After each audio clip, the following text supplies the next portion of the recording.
Hi అండి. నమస్తే అండి అందరికీ. ఈరోజైతే మన కిచెన్లోని తయారు చేసుకునే ఈ పెసర పునుకులు పులావ్ అండి వెజిటేరియన్స్కి ద బెస్ట్ చాయిస్ అనిపిస్తుందండి. ఎంత రుచిగా ఉంటుందండి అంత రుచిగా ఉంటుంది. వెజిటబుల్ పులావ్కి ధీటుగా నాన్ వెజ్ పులావ్కి ఏమాత్రం రుచి తగ్గిపోకుండా ఉండే ఈ పెసర పునుకుల పులావ్ కోసం అండి పొట్టుతో ఉండే పెసరపప్పుని ఒక కప్పు పెసరపప్పు తీసుకోవాలండి. నేను ఇవి అర కేజీ బియ్యానికి చెప్తున్నాను. ఇది ఖచ్చితంగా నలుగురికి సరిపోతుందండి. నలుగురు ఐదుగురు చక్కగా తినొచ్చు. అయితే అలా పొట్టుతో ఉండే పెసరపప్పుని 2 గంటల సేపు నానబెట్టుకోవాలండి. నానబెట్టుకొని శుభ్రంగా వాష్ చేసుకొని పైనుండే పొట్టు తీసేసుకోవాలి. దాన్ని తీసేసుకున్న తర్వాత అప్పుడు మనం మిక్సీ జార్లోకి తీసుకొని 3 పచ్చిమిరపకాయలు, చిన్న అల్లం ముక్క, 2 వెల్లుల్లి రెబ్బలు, కొంచెం ఈ పెసరపప్పు పిండికి సరిపడినంత ఉప్పు, అంటే ఒక పావు స్పూన్ కన్నా తక్కువే ఉప్పు పడుతుందండి. చిటికెడు పసుపు వేసుకొని మిక్సీ పట్టుకున్న తర్వాత ఇలాగ చక్కగా ఈ పెసరపిండితోటి చిన్న చిన్న పునుకుల్లా వేసుకోవాలండి. కొంచెం ఆయిల్ డీప్ ఫ్రై సరిపడినగా ఆయిల్ పెట్టుకొని పునుకుల్లాగా వేసుకోవాలి. ఇది పొట్టుతో ఉన్న పెసరపప్పుతో చేసాం కనుక మీకు చాలా గుళ్ళగా వస్తాయి. చూసారా, గుళ్ళగా వచ్చి ఇంకా పొంగిపోతున్నాయి అన్నమాట. అంతా గుళ్ళగా వస్తాయి. లేదు పొట్టు పెసరపప్పు మన దగ్గర లేకపోతే నార్మల్గా ఉండే పెసరపప్పు ఒకవేళ ఉపయోగించారనుకోండి, అప్పుడు రుబ్బిన తర్వాత పిండిలోని ఒక చిటికెడు వంట సోడా కలుపుకోండి. వంట సోడా కలిపితే అప్పుడు పెసర పునుకులు గుల్లగా వచ్చి పులావులో మసాలాలన్నీ చాలా బాగా పీల్చుకుంటాయి. ఈ పొట్టుపప్పుకి అయితే అవసరం ఉండదండి. ఇలా చక్కగా మనం మంటని మీడియం టు హైలో పెట్టుకొని పునుకులు 2 ఆయిల్ వేసుకొని తీసి పక్కన పెట్టేసుకుందాం. ఇప్పుడు బాగా పండినవి 3 టమాటాలు చక్కగా మిక్సీలో వేసుకొని ప్యూరీ చేసుకోవాలండి. ఇప్పుడు మనం వేరే ప్యాన్ పెట్టుకొని ఈ పునుకులు వేసుకున్న ఆయిల్ ఉంది కదండి, ఆయిల్ ఒక పెద్ద స్పూన్ నిండా, అంటే 2-3 స్పూన్స్ పడుతుంది వేసుకున్న తర్వాత కొంచెం కరివేపాకు, పచ్చిమిరపకాయలు, చెదగొట్టుకున్న అల్లం వెల్లుల్లి వేసుకొని అవన్నీ కొంచెం వేగిన తర్వాత ఒక పెద్ద సైజు ఉల్లిపాయ సన్నగా కట్ చేసుకొని కొంచెం దోరగా వేయించుకోవాలండి.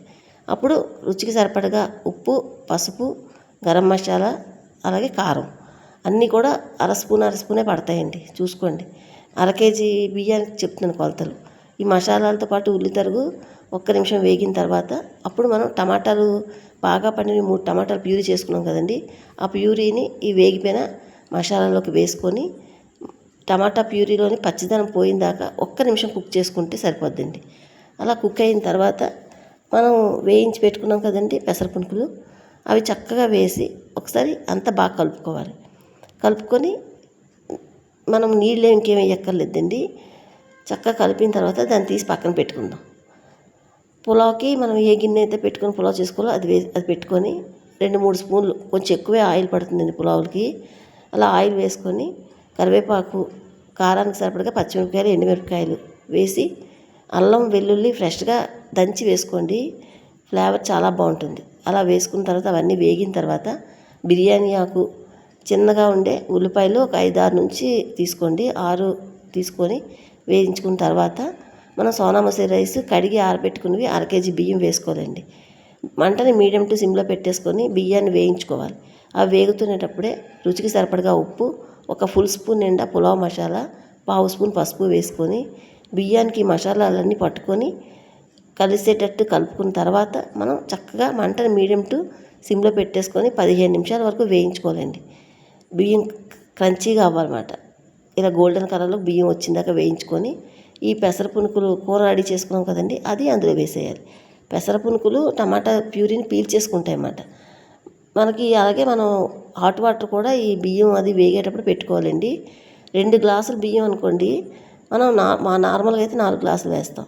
ఈ పెసర పునుకులు పులావ్కి 5 గ్లాసులు వేసుకోవాలండి. ఎందుకంటే వాటర్ని పునుకులు ఎక్కువగా అబ్జర్వ్ చేసుకుంటాయి. బియ్యం ఉడకడానికి సరిపడినంత వాటర్ ఉండాలి అంటే హాట్ వాటర్ 1కి 2 వంతులు వేసుకుంటూ ఒక గ్లాస్ ఎక్స్ట్రా వేసుకోవాలండి. ఇలాగ 5 గ్లాసులు హాట్ వాటర్ వేసుకొని చక్కగా బియ్యం అన్నీ బాగా వేగిపోయిన తర్వాత కూర వేసాం కదా, వేగిపోయిన తర్వాత ఈ హాట్ వాటర్ పోసుకొని మూత పెట్టేయండి. ఫస్ట్ 5 నిమిషాలు హైలో ఉండాలి, తర్వాత 10 నిమిషాలు సిమ్లో పెట్టుకోండి. ఇలా రెడీ అవుద్ది. ఇంకా కొంచెం దీనికి తడి ఉంటుందండి. ఇది 90% కుక్ అయిపోయింది, ఇంకో 10% కుక్ అవ్వాలి. ఈ స్టేజ్లో అంతా బాగా కలుపుకున్న తర్వాత ఒక 10 స్పూన్లు నెయ్యి, అలాగే మీకు కొత్తిమీర ఫ్లేవర్ ఇష్టమైతే కొత్తిమీర కూడా అక్కడే వేసుకోండి. కొత్తిమీర, పుదీనా కావాలంటే వేసుకోండి. వేసుకొని అంత బాగా కలిసినట్టు కలుపుకున్న తర్వాత మూత పెట్టి ఒక 4-5 నిమిషాలు అలాగా వదిలేయండి. అప్పుడు మూత తీసి స్టవ్ ఆఫ్ చేసేయండి.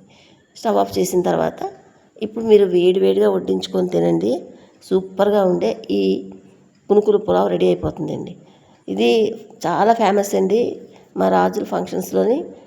ఇప్పుడైతే అన్ని ఫంక్షన్స్లోని వడ్డిస్తున్నారు.